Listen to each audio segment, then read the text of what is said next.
여러분 반갑습니다. 오늘은 추석 지나고 첫 수요일입니다. 그죠? 네, 맞습니다. 그래서 오늘 우리가 지난번까지 10편 50편 강해를 마쳤고 오늘은 51편 말씀을 여러분들하고 함께 나누겠습니다. 이 10편 51편은 여러분들에게 굉장히 익숙한 시편이죠. 특히 이 시의 배경이 다윗이 바세바와 동침한 후 선지자 나단이 그에게 왔을 때 그때 이 사건을 배경으로 적혀진 시편이기 때문에 또 목사님들의 설교나 또 교회에서 행해지는 성경 공부에 굉장히 시편 51편 안에 있는 몇몇 구절들이 굉장히 많이 인용되어지는 그런 시편입니다.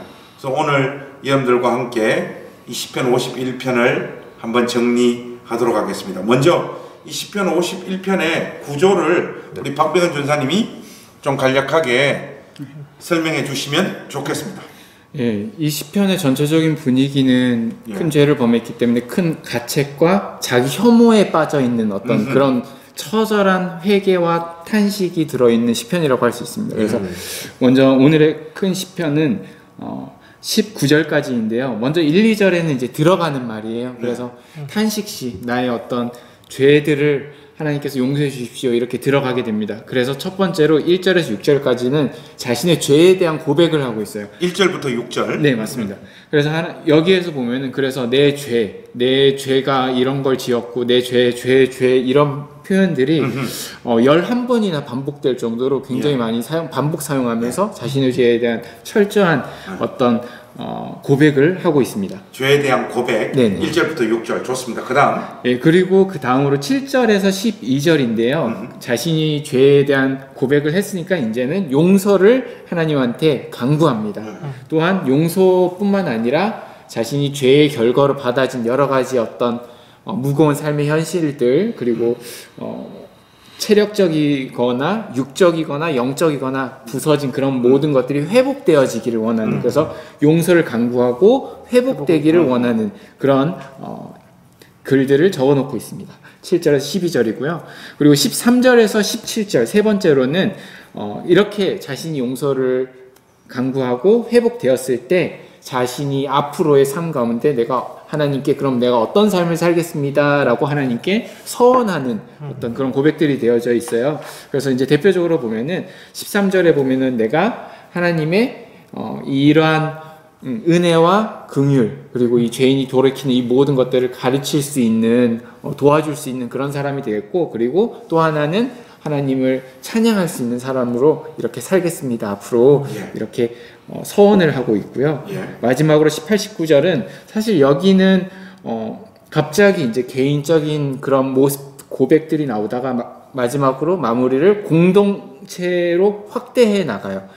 개인의 어떤 죄의 고백과 용서를 구하는 것이지만 결국에는 이 시편이 51편이 다윗은 공동체적으로 자신의 어떤 쓰라린 그 과거를 보고 공동체적으로 이 교훈을 받아서 함께 하나님한테 예배드리고 함께 세워져 나가고 회복되어지기를 원한다는 어떤 그런 바램을 아마 원했던 것 같습니다. 그래서 18, 19절에 우리 이스라엘을 하나님께서 또 회복시켜 주십시오라고 이 시편이 끝이 나게 됩니다. 쉽게 말해가지고 네 단락으로 나눠지네요. 그죠? 네 단락. 1절부터 6절 죄의 고백, 7절부터 12절 용서에 대한 강구와 회복, 그리고 13절부터 17절까지가 그렇게 회복시켜 주시면 하나님 앞에서 이렇게 서겠습니다, 살겠습니다 라고 하는 어떤 다짐, 그리고 이런 다짐들이 18절 19절에서 개인적인 적용으로만 끝나는 것이 아니라 공동체에게 자기의 이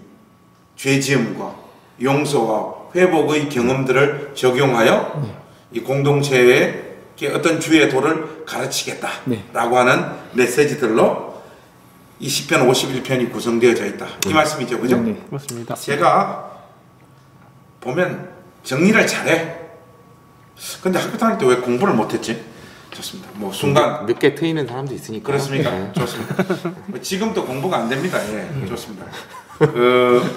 저 같은 힐빌리들이 공부가 안 되는 이유가 있어요.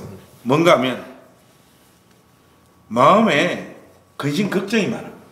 그러다 보니까 머리가 엄청 복잡해요. 그러니까 공부 그 자체에 집중을 못해. 그걸 읽고 있더라도 오늘 하루 또 집에 가면 우리 힐빌리 집구석 어떻게 될까? 또 그런 것들이 또 나한테 어떤 파장을 미칠까 싶어가지고 텍스트 자체에 잘 집중이 안 돼요. 그 힐빌리들이. 그러니까 여담이고요. 주일 설교에 잠깐 말씀드렸다시피. 그러니까 힐빌리들에게 다가오는 그 부정적인 여파가 굉장히 많아요. 이게 저게. 그것들 중에 하나고. 근데 뭐 다른 것보다 공부를 못하는 거는 머리가 안 된다는 거. 그게 핵심입니다. 그죠? 그렇죠. 자, 어쨌든 시편 51편을 정리하겠습니다. 이 시편 51편은 그 먼저 1절부터 6절 죄의 고백이에요. 그 1절부터 6절을 보면 이게 지금 다윗이 바세바와 동침하고 난 후 나단 선지자가 와서 이 죄를 책망하고 난 후에 내용을 배경으로 해서 이 시편이 기록되어져 있는데 자기 죄를 고백하잖아요. 근데 1절부터 6절을 읽다 보면 상당히 열받는 듯한 표현이 여기 등장해요. 4절 말씀 보면 내가 주께만 범죄하여. 이 다윗 이거 이렇게 말하면 안 되는 거 아닙니까?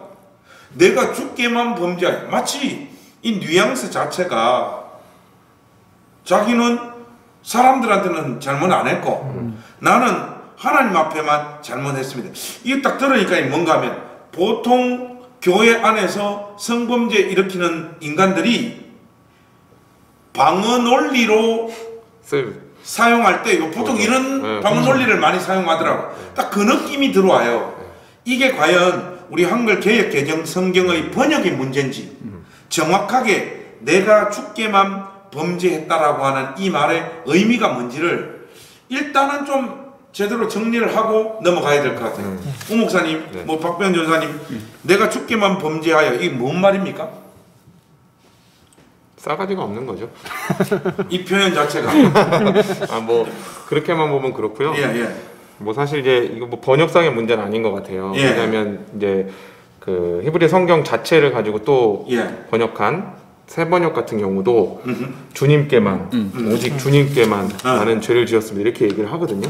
맞아요. 여기 영어 성경을 보더라도 against you and you alone 이렇게 나와요. 그러니까 사실 뭐 번역의 문제라기보다는 뉘앙스의 문제인데 사실 이 뉘앙스는 이제 3절하고 5절과 관련이 있어요. 3절과 5절하고 연관해서 내가 주께만 범죄하여 이 표현을 봐야 된다 이거예요. 그렇죠. 조금만 더 설명을. 지금 사실 1절에서 6절에는 다윗이 무슨 죄를 지었는지를 하나님 앞에 고백하는 내용은 없습니다. 그러니까 이미 그것은 우리가 표제어나 이 배경을 통해서 알고 있는 거지 다윗은 그 죄를 고백하는 게 아니거든요. 물론 그 죄를 고백하는 거지만 좀 더 포괄적인 어떤 죄의 고백을 하고 있어요. 쉽게 말해서 바세바를 범한 것에 대한 죄 고백이라기보다 자기 존재에 대한 죄 고백인데 그게 이제 3절에 보면 나는 내 죄가를 아오니 내 죄가 항상 내 앞에 있나이다 이렇게 얘기를 하잖아요. 쉽게 말하면 내가 이런 죄들을 지은 것이 늘 내 앞에 있었다. 나는 항상 이런 죄를 지을 수 있는 사람이다 라는 것에 대한 인정. 그 다음에 5절에 보면 좀 더 강력한 표현입니다. 힐빌리 표현인데요. 내가 죄악 중에서 출생하였으며 어머니가 죄 중에서 나를 잉태하였나이다. 이 얘기는 엄마하고 나는 소망 없는 인생이다. 이걸 또 그렇죠. 약간 비꼬아서 보면 엄마 때문에 내가 또 죄인이 됐죠. 그렇지. 힐빌리 같은 그런 발언인데 사실은 이 얘기는 인간 존재. 그 다윗이 자기의 실존을 느낄 때 그냥 나는 태어나면서부터 이런 죄의 가능성을 가지고 있고 악한 존재이며 구제불능이다 라는 이야기를 지금 1절에서 6절에서 하고 있는 거거든요. 그러니까 그런 맥락에서 봤을 때 주께만 범죄하여라는 건 주님이 주신 율법과 말씀과 하나님 앞에 살아가야 되는 우리의 모양이 완전히 이 죄로 말미암아 어그러졌사오니 내가 주님 앞에 범죄한 이 모든 것들에서 이 죄들이 파생됐다. 이제 이런 의미에서 약간 이런 표현을 쓴 게 아닐까 이렇게 좀 학자들이 보고 있는 것 같습니다. 우리 박변 전사님은 우 목사님이 지금 설명하신 거에 좀 더 보충하고 싶은 네, 내용이 비슷한데요. 있습니까? 네, 비슷한데 비슷하면 하지 마. 짧게 하면은 그런 것 같아요. 저는 이제 우리아도 주교 살인죄 사실 그렇죠. 살인죄는 그냥 살인입니다. 그렇죠. 살인죄고 그리고 이제 가늠하였지 않습니까? 예. 모세 십계명들 다 어겼었는데 네. 이러한 죄들에 대해서 다윗은 이미 다 까발려진 거예요. 사람들 앞에서. 그렇죠. 자기는 감추고 속이기까지 한 거죠. 그리고 덤덤해지려고 했지만 다 까발려져서 그들에게 미안한 것도 사실인데 자기가 그렇게 통회하고 이러다 보니까 그제서야 깨닫게 된 거죠. 아, 이게 결국 하나님을 대적한 일이구나.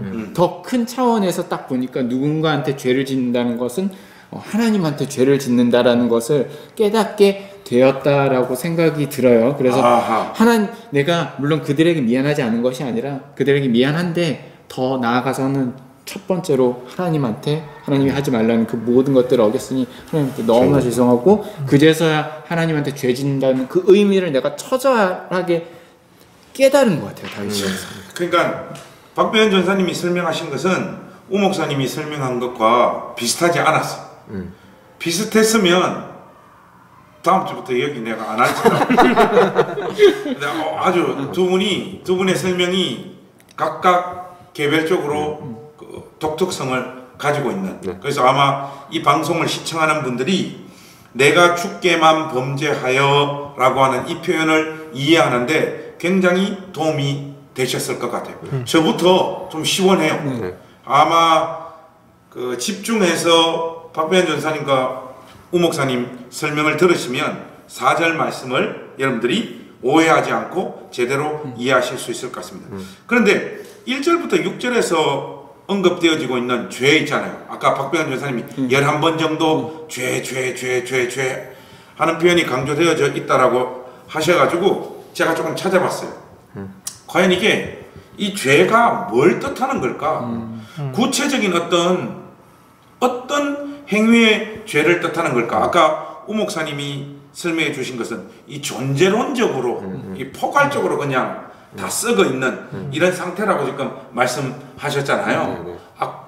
혹시 그 사과나 배 이렇게 볼 때 보면 겉에 조금 썩었어. 해가지고 이제 괜찮겠거니 해가지고 파내고 잘라 쪼개면 안이 다 썩어 있는 이런 경우가 있잖아요. 네, 맞아요. 약간 맞아요. 그런 걸 말씀하시나요? 저는 얼마 전에 진짜 그런 경험이 있었는데요.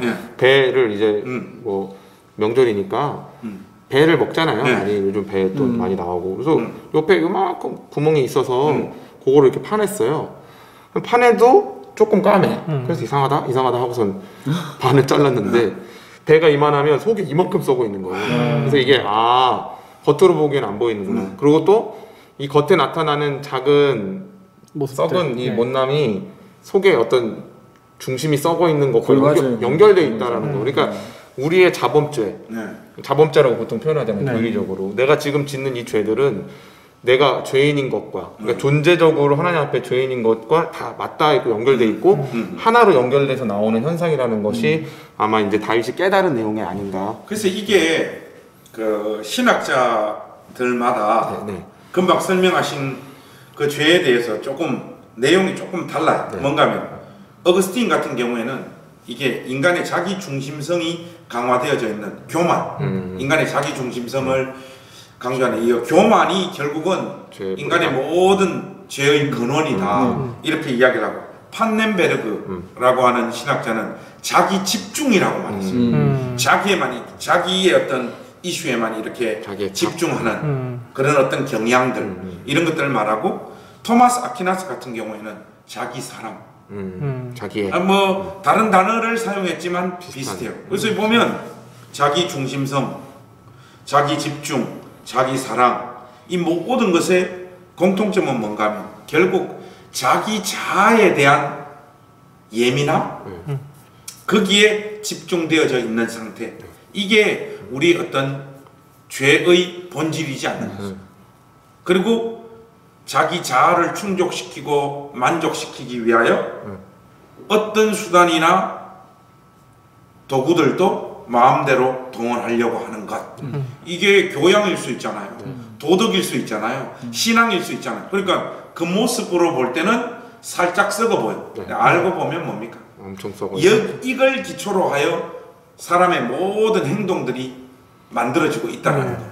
이런 차원에서 후 목사님이 설명해 주신 그 배 예화가 딱 적절하게 맞아떨어지는 것 같습니다. 생각보다 겉으로 몇 가지 이렇게 보이는 그런 것들로 우리가 죄인이라고 우리 자신을 규정할 것이 아니라 우리 존재 자체가 우리 영혼 깊은 폐부 안에 선한 것이 없음을 자각하는 그런 신자들이 되어야 될 줄로 믿습니다. 그런 죄에 대한 절절한 고백이 없는 사람들은 용서나 회복의 자리로도 갈 수가 없습니다. 그렇죠. 맞습니다. 왜냐하면 진단이 잘못됐는데 어떻게 좋은 결과를 손에 쥘 수 있겠습니까? 몇 가지 고치면 될 것 같은. 그렇죠. 끝에만 도려내는 그렇죠. 거죠. 겉에만 그거는. 도려내면 먹을 수 있을 거라고 그렇죠. 생각하는.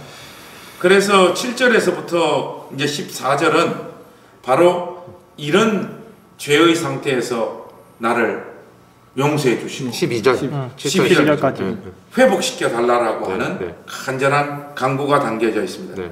그래서 7절부터 12절을 이렇게 쭉 읽어보시면 여기에는 그 8절 말씀 있잖아요. 네. 8절 말씀 보시면 그 7절부터 한번 봅시다. 우슬초로 나를 정결케 하소서. 정결케 내가 정하리이다. 정하리이다. 나의 죄를 씻어주소서. 씻어주소서. 내가 눈보다 희리이다. 그렇지. 하나님 나를 이렇게 치료해 달라고 하는 간구. 내가 즐겁고 기쁜 소리를 들려주시사 주께서 꺾으신 뼈들도 즐거워하게 하소서. 저는 이 시편 51편 진짜 많이 읽었지만은 이 중간에 이게 뭔 말인가를 모르겠어요, 솔직히. 여기서 말하는 주께서 꺾으신 뼈들도 이게 정확하게 무슨 의미인지 우리가 좀 짚고 넘어가면 좋겠습니다. 이 좀 설명해 주시겠습니까? 박병현 전사님. 네. 주께서 꺾으신 뼈들도 이게 정확하게 이게 뭔 의미입니까? 이 시에 나타난 이 단어는요. 여기 꺾으신 뼈들이라고 되어 있는데 여기 보면 꺾으시니 으스러지다, 부서지다라는 뜻을 가지고 있습니다. 쉽게 말해가 뭐 뼈가 약간 금이 가고 이런 뜻이 그러니까, 아니네. 네, 완전 바스라졌다 네, 하나. 박살난 거예요. 아작났다 뭐 이런 표준어가 아닌가요? 죄송합니다. 네. 뭐 괜찮습니다. 아마도 바스라진 거.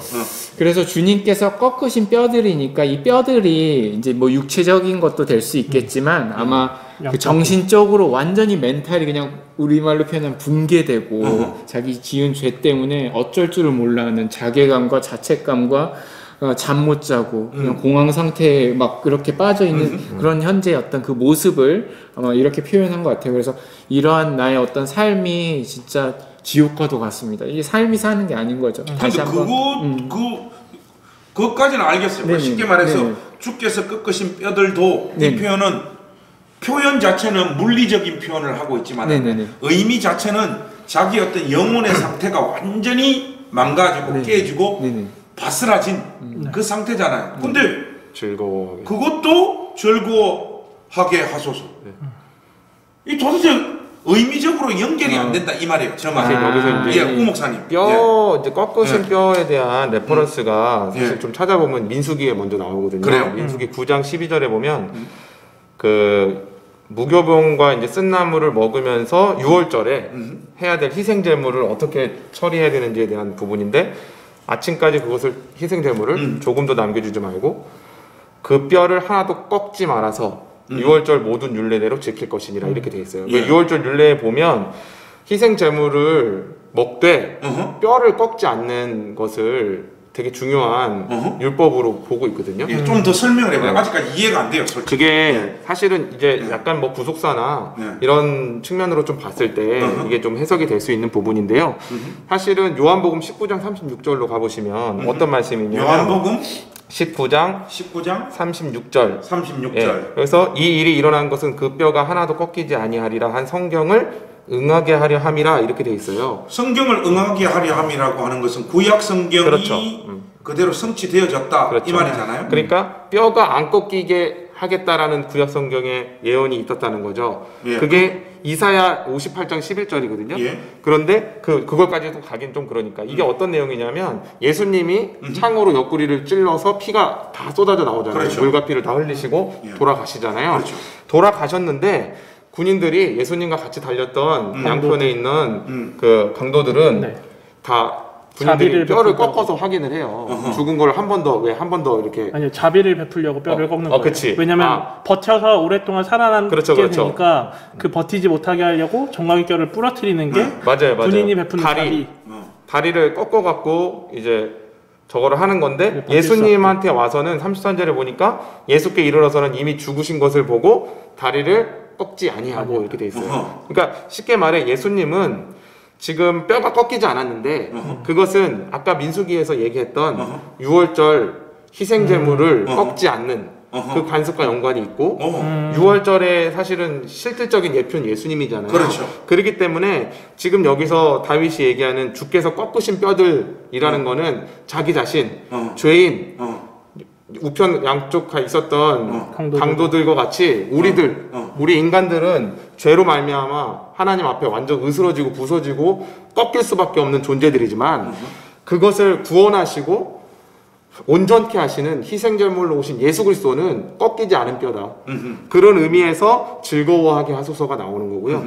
그런 의미에서 뒤에 있는 모든 뭐 죄에서 돌이키고 죄악을 지워주시고 정한 마음을 창조하시고 새롭게 하시고 뭐 10절에 내 속에 정한 마음을 창조하시고 이런 게 정결의식을 의미하는 거거든요.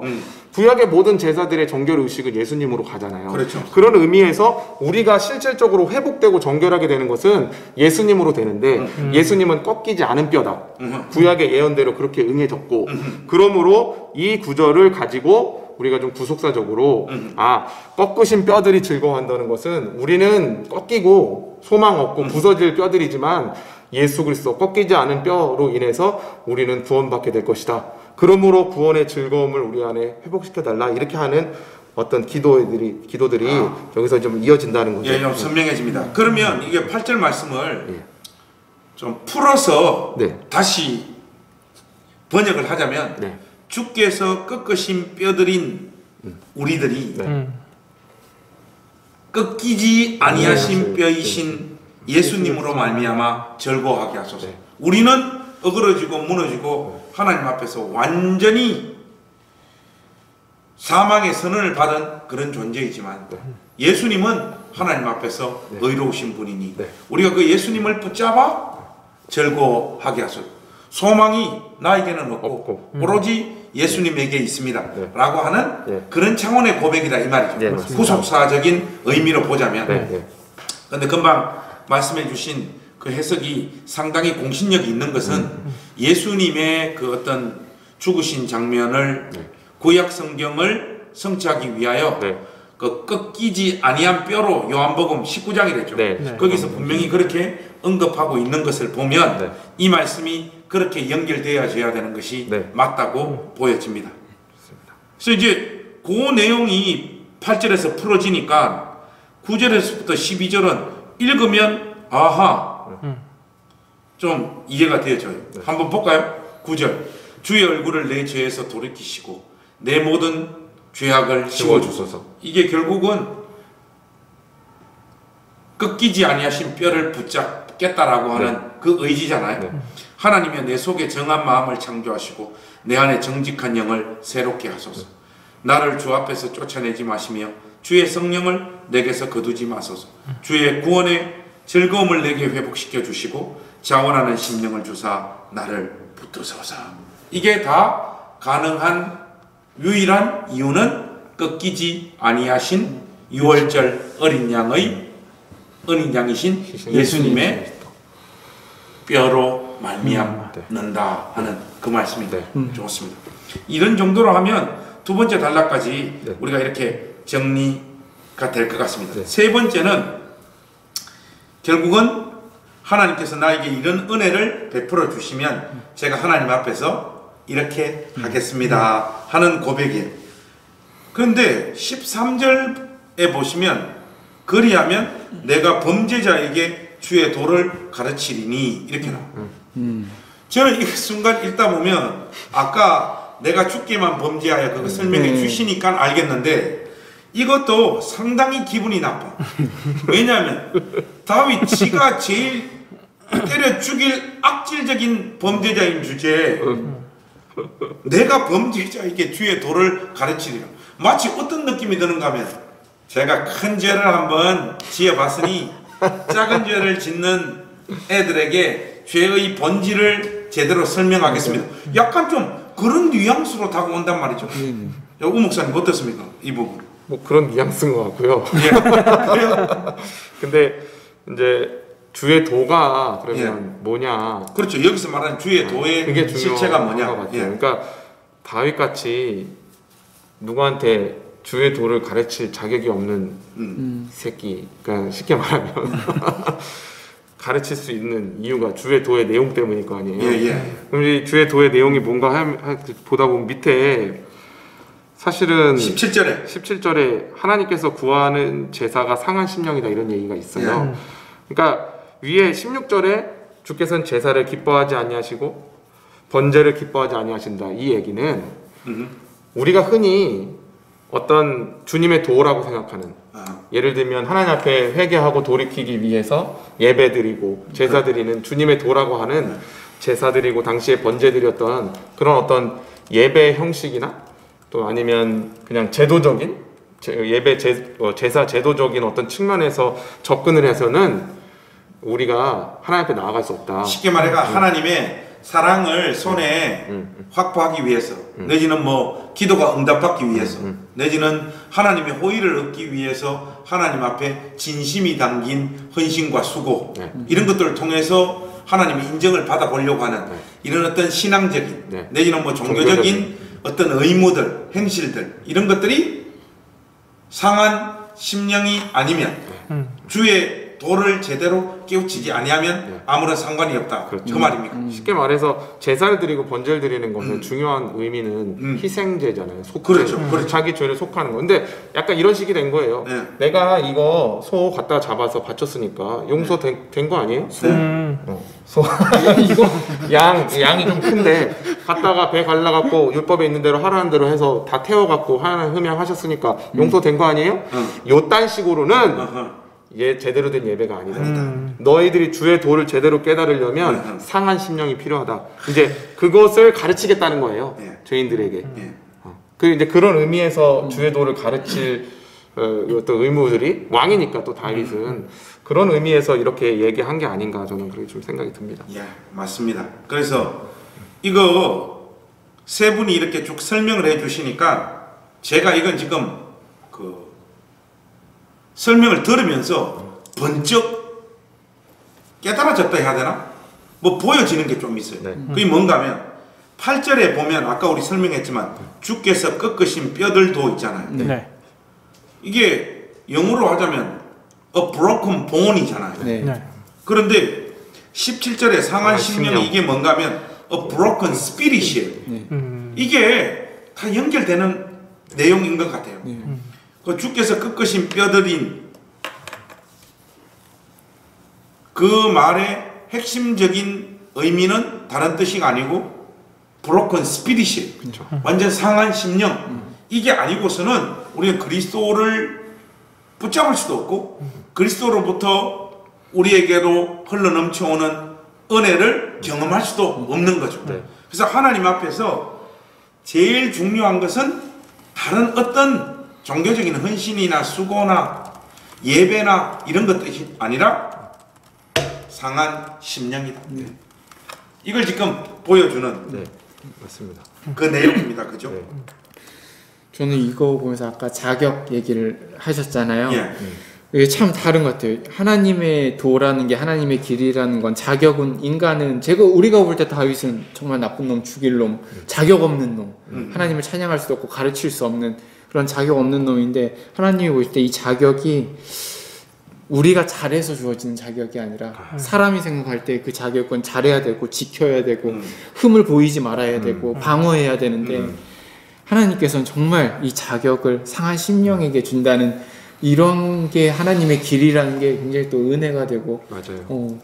좋은 것 같아요. 저는 지금 박 전사님 이야기가 저 앞에 단락이랑도 연결되는 것 같아요. 앞에 단락의 회개와 회복의 이유가 다윗 자신에게 하나도 없잖아요. 계속 구하고 있는 거는 내가 회복되어져야 할 이유는 하나님의 자비 때문이었듯이 여기에 나와 있는 서원도 사실은 자기의 어떤 자격으로 이룰 수 있는 게 아니라 온전히 하나님의 자비를 통해서만 가능한 거를 쭉 계속해서 이야기하고 있는 게 아닌가 하는 생각이 좀 들었습니다. 그래서 사실은 신앙이 그 깊어진다라고 하는 의미를 여러 각도에서 설명할 수 있지만은 핵심은 뭔가 하면 자기의 죄의 깊이와 넓이를 확인하는 거예요. 보면 제가 그 반농담 삼아 20대 30대 신앙은 거의 다 페이크인 가능성이 많다잖아요. 왜냐하면 이때는 자아가 충만해가지고 자기 어떤 진심 이런 그 뽕이 있기 때문에 제법 자기가 하나님 앞에서 괜찮은 사람인 줄 알아요. 근데 우리의 바닥을 확인하는 가장 결정적인 사건이 뭐예요? 나라고 하는 존재가 정말 형편없는 인간이라는 것을 확인할 수 있는 가장 결정적인 사건이 뭔가 하면 결혼이거든요. 결혼을 해봐야 자기가 얼마나 썩은 내가 생각보다 더 악질적인 인간이구나 하는 것들이 결혼 생활을 통해 가지고 드러나요. 바닥을 찍어요. 진짜 바닥을 찍어. 자존심이고 뭐고 다 드러납니다. 다 무너지고요. 제가 왜 이런 말씀을 드리는가 하면 이런 게 보통은 30이 넘어야지 경험하는 거잖아요. 결혼이라는 게. 살면 살수록 경험하는 게 뭔가 하니까 내가 생각보다 더 악질적인 죄인이구나. 이걸 정말로 깨달아요. 내 액션, 어떤 삶의 어떤 동기, 깊은 동기에 죄가 묻어 있구나. 심지어 설교하는 일, 목회하는 일, 선을 베푸는 일, 선을 베푸는 일에도 죄가 묻어 있구나. 이게 이제 한 50 근처 오면 조금 안 낫겠나 싶은데 여러분은 저의 죄의 깊이를 몰라요. 그런 것 같아요. 예. 이런 논리로 이렇게 키워가면 우리 교회 제일 악질 죄인은 누굽니까? 우리 황 권사님. 아니 이게 재밌는 게 있는데 제가 예. 옛날에 설교 애통하는 자에 대해서 팔복 설교할 때 그 흥미로워갖고 제가 했던 건데 사도 바울이 결혼은 안 했지만 그 자기 자격과 죄의 자각에 대한 깊이가 어떻게 달라지는지 서신서를 기록한 순서대로 살펴보면요. 처음에 갈라디아서에서는 그냥 사도된 바울 이렇게 얘기를 해요. 그렇죠. 자기는 나 사도된 바울. 근데 고린도전서 기록할 때는 나는 사도 중에 가장 작은 자라 이렇게 얘기해요. 사도 중에 가장 작은 자. 이제 좀 겸손한 표현을 해. 근데 에베소서로 가면요. 모든 성도 중에 지극히 작은 자 이렇게 얘기를 해요. 그러니까 이제 성도 중에서도 지극히 작은 자. 근데 마지막에 디모데한테 얘기할 때는 이제 연배가 좀 있잖아요. 이때는 뭐냐면 죄인 중에 괴수다 이렇게 얘기를 해요. 그렇죠. 그렇게 보는 거 보니까 그게 제일 현실판이 그거잖아요. 신학교 1학년 입학할 때는 그렇죠. 목사님, 2학년 때 전사님, 3학년 때 집사님, 4학년 때 불신자. 저도 실질적으로 보면 신학교 졸업할 때 입학할 때는 푸른 바다 나선이 몸 찬송할 때마다 울고 막 이러는데 신학교 졸업할 때는 내가 앞으로 어떻게 사역을 하고 살지? 이게 뭔가 하면 부정적으로 흘러가는 것이 아니라 자기의 존재를 더 선명하고 분명하게 확인한 결과예요. 이게 우리의 세월의 흐름 속에 그게 확인돼야 돼. 왜냐? 그래야지 하나님의 사랑의 깊이와 넓이가 얼마나 큰지 알아요. 자기 자신의 죄의 깊이와 넓이를 제대로 확인한 자가 하나님의 사랑의 깊이와 넓이도 제대로 경험하고 인지할 수 있다라는 것. 이게 상한 심령으로 하나님 앞에 선다라고 하는 말의 핵심적인 의미예요. 참 이런 차원에서 보면 하나님 앞에 설 때 우리가 마땅히 어떤 자세로 서야 되는지가 이 말씀을 통해서 우리에게 분명히 말씀해 주시는 것 같습니다. 이제 이런 내용이 결국은 어디로 이렇게 흘러갑니까? 17절에 보면 하나님께서 구하시는 제사는 상한 심령이라 하나님이여 상하고 통회하는 마음을 주께서 멸시하지 아니하시리. 결국 하나님께서 거절, 리젝 하지 아니하는 신앙의 모습은 상한 심령 하나라는 것 우리 모두가 기억했으면 좋겠습니다. 결국 이 말씀이 18절 19절로 이렇게 흘러가는데 약간 18절과 19절에 보면 이게 이제까지는 개인이 죄를 고백하고 용서를 경험하고 하나님 앞에서 상한 심령으로 이제 서겠다라고 하는 이야기인데 18절 19절은 마무리가 약간 공동체의 이슈로 이렇게 넘어가요. 맞아요.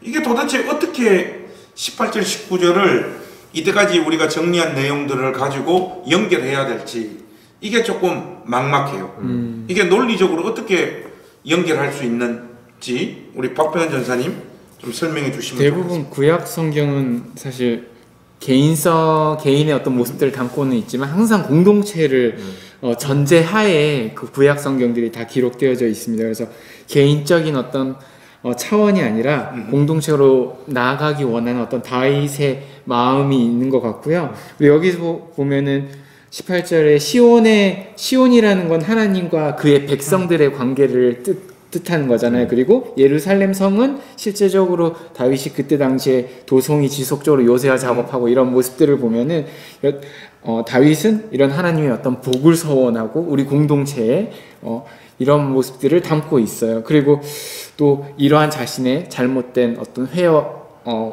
죄와 그리고 용서와 회복을 통해서 여러분들도 이러한 모습들을 함께 나아가고 예배의 본질은 함께 모여서 드리는 예배의 본질은 결국 자기를 부인하고 자신의 어떤 상한 심령을 깨닫는 그런 모습입니다라고 이렇게 다윗의 어떤 공동체를 향한 바람을 담고 있다고 생각합니다. 설명을 들으니까 더 헷갈려. 뭐 맞는 얘기 같고요. 교수님. 19절에 보면 의로운 제사 그리고 온전한 번제 앞에 16절에서 아까 우리가 요딴 식으로 드리는 예배와 제사 있었잖아요. 그런 것들 안에 이스라엘 백성들이 갇혀 있지 않고 주의 도 상한 심령으로 드리는 예배 그 온전한 예배 의로운 제사 그것을 하기를 원하고 그걸 다 같이 함께 하나님 앞에 드리자 그것을 하나님 기뻐하실 거다라는 측면에서 이제 그것을 권면하고 가르친다고 했잖아요. 주의 그러니까 도를. 쉽게 말해서 박병현 전사님 설명대로 하자면 내가 범죄자에게 주의 도를 가르친다고 했으니까 그러니까 이게 결국은 18절 19절의 공동체적인 하나님 백성 전체가 주의 도의 의미가 상한 심령으로 우리가 결론을 내렸으니까 이 상한 심령으로 우리 모두가 의로운 제사와 번제와 온전한 번제를 하나님 앞에 드리는 것으로 이렇게 연결되어지는 이런 말씀이라는 거죠. 좋습니다. 이거 보니까 공동체가 우리가 공동체가 회복되어야 된다 이 얘기를 되게 많이 하잖아요. 그렇죠. 근데 이 다윗의 시편을 통해서 보면은 공동체가 회복되려면 개인의 회복이 먼저 선행되어지는 그런 모습들이 담겨져 있는 것 같아요. 그렇죠. 그래서 뭐 결국은 하나님 앞에서 회개해야 돼요. 그런데 우리 한국 교회가 이 회개를 잊어버린 것 같아요. 그러니까 뭐 아까 우리 강해를 하면서 언급을 했지만은 그냥 드러나는 어떤 정상 몇 가지 자기 삶에 있는 어떤 실수와 잘못들 이런 것들을 회개하고 그냥 끝. 그러나 이게 총체적으로 우리가 하나님 앞에서 얼마나 부패한 인간이라는 것 그것을 철저하게 인식하는 마음이 없이는 우리가 회개하고 싶어도 회개가 안 터져나올 것 같아요. 실질적으로 내가 생각할 때 내가 별로 그렇게 악한 인간이라고 생각 안 하는데 뭐. 그렇죠. 너 제법 뭐 우리 엄마 아버지한테 제법 건설적인 제법 괜찮은 가정교육 받았고 뭐 인문학적인 어떤 지식도 있고 그리고 뭐 살면서 이런저런 거짓말도 좀 하곤 했지만은 내가 총체적으로 어그러지고 썩어 있는 존재라고 하는 그런 인식하에 눈물을 펑펑 쏟아 놓으며 회개해 봤던 경험들이 우리 개인이나 공동체 앞에 언제 있었던가. 그렇죠. 이걸 우리가 한번 확인해 볼 필요가 있어요. 그런 차원에서 보면 오늘날 교회는 회개가 없어. 실질적으로 회개가 없어요. 상한 심령이 없어요. 상한 심령이 없어요. 네. 맞아요. 이게 우리의 그 객관적인 현실입니다. 그런 차원에서 우리 행신교회에게 하나님께서 은혜를 부어 주시되 우리 모두가 그 주한번연의 책 제목처럼 상한 심령으로 서라. 하나님 앞에 서는 그런 공동체가 되었으면 좋겠습니다. 네. 이게 오늘 그 시편 51편의 메시지입니다. 여러분들 이 시편도 읽으시고 또 이 영상도 이 시편 51편을 이해하는데 도움이 되는 보조적인 수단이 되었으면 좋겠습니다. 어떤 분들이 또 강해만 들어요. 근데 본문 안 읽고 목회자의 설교에는 엄밀히 말해서 목회자의 설교는 하나님 말씀이 아니에요. 엄밀히 이야기하잖아요. 왜냐? 거기에는 목회자의 생각, 목회자의 해석, 또 전달 과정 속에서 실수. 하나님 말씀을 잘못 전달하는 이런 내용들이 담겨져 있죠. 근데 진짜 하나님 말씀은 우리가 성경을 읽는 겁니다. 네, 맞습니다. 그래서 우리의 강해를 여러분들이 듣는 것은 보조적인 수단으로 삼으시고 시편 51편을 여러분들 삶의 자리에서 깊이 묵상하시는 우리 행식교회 가족들이 되셨으면 좋겠습니다. 이 정도로 하실까요? 네. 네. 다음 주에 우리가 시편 52편을 정리해서 여러분들 찾아오겠습니다. 네. 안녕히 계십시오. 감사합니다. 감사합니다.